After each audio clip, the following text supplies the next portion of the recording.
Have you ever felt just completely frustrated, confused, or maybe even a little angry trying to support someone you love who's always worried about their health? If you're here, my guess is you're looking for a better way to help. So let's get into it and find some real practical strategies. Oof, this quote from a patient named Warren, it just cuts right to the heart of the problem, doesn't it?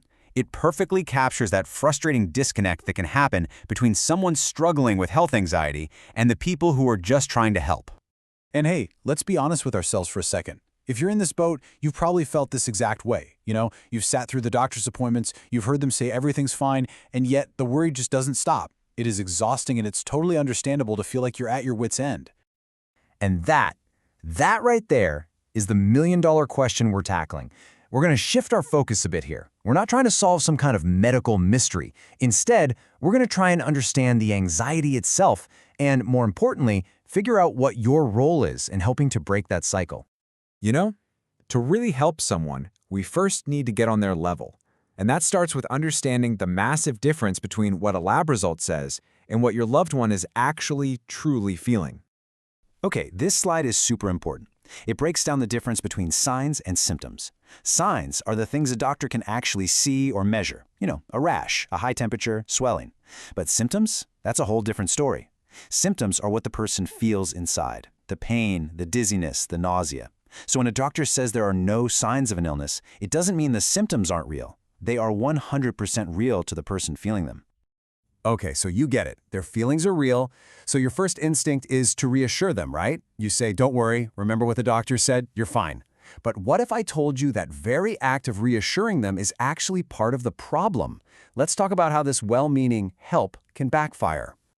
This is the core behavior we're talking about, reassurance-seeking. It's the constant checking, whether it's with doctors, Dr. Google, or asking you over and over, are you sure I'm okay? And yeah, it gives a little hit of relief, but it's like a sugar rush. It feels good for a second, but then you crash and you need another fix fast. And that's the real trap. That feeling of, okay, phew, I'm safe. It just doesn't last. It might be an hour, maybe a day if they're lucky. But then some new ache or a stray thought pops up, and boom, the anxiety is right back, and that need for more reassurance is stronger than ever. And this is the soul-crushing cycle that you, the loved one, get trapped in.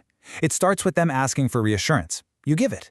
But after the 10th, 50th, 100th time, you start to feel resentful. Eventually, all that frustration just boils over, and you snap. And then what happens?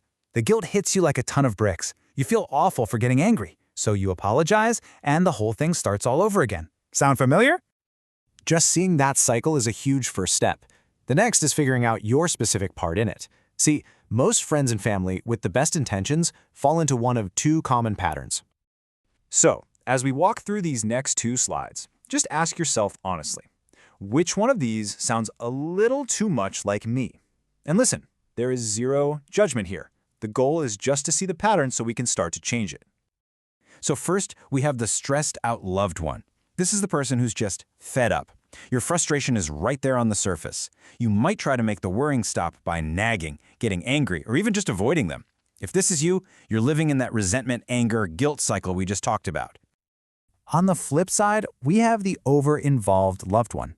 You see their pain, and your immediate instinct is to fix it for them. You become their personal WebMD, their chauffeur, their 24/7 reassurance hotline. And it comes from such a place of love, but what it actually does is it enables the anxiety. It stops them from ever having to build their own coping skills. So whether you saw yourself in role 1, role 2, or maybe a little bit of both, here's the good news. There is a better way. This last part is all about the practical things you can do to step out of that cycle and offer support that actually truly helps. Now this quote, wow, it really flips the whole situation on its head. The person with anxiety is basically telling us that the quick fix of reassurance actually makes them feel weaker in the long run. So by changing how you respond, you're not abandoning them. You're helping them find their own strength. You're empowering them. So the first step is to just stop. Stop doing the things that are accidentally feeding the anxiety. Step out of those two roles. That means no more constant reassurance, no more angry lectures, and maybe most importantly, stop making their health the only thing you two ever talk about. This is how you create some space for something new. And this is what you fill that space with. This is the good stuff. You can actually agree, together, to put a pause on health talk. Reconnect over the things you used to enjoy. Movies, hobbies, just silly gossip. Anything that brings you back to being people, not just a patient and a caregiver. And this one is so important. Praise their effort. When you see them fighting the urge to ask for reassurance, acknowledge how hard that is. You shift from being their crutch to being their biggest cheerleader. Look, at the end of the day, you can't cure their anxiety for them. They have to do that work. But the research is crystal clear. Your response plays a massive role in keeping that anxiety cycle spinning. By making a conscious choice to change your own patterns, you don't just help yourself get out of that loop. You create the exact environment they need to learn how to help themselves. And that, well, that might just be the most powerful kind of help there is.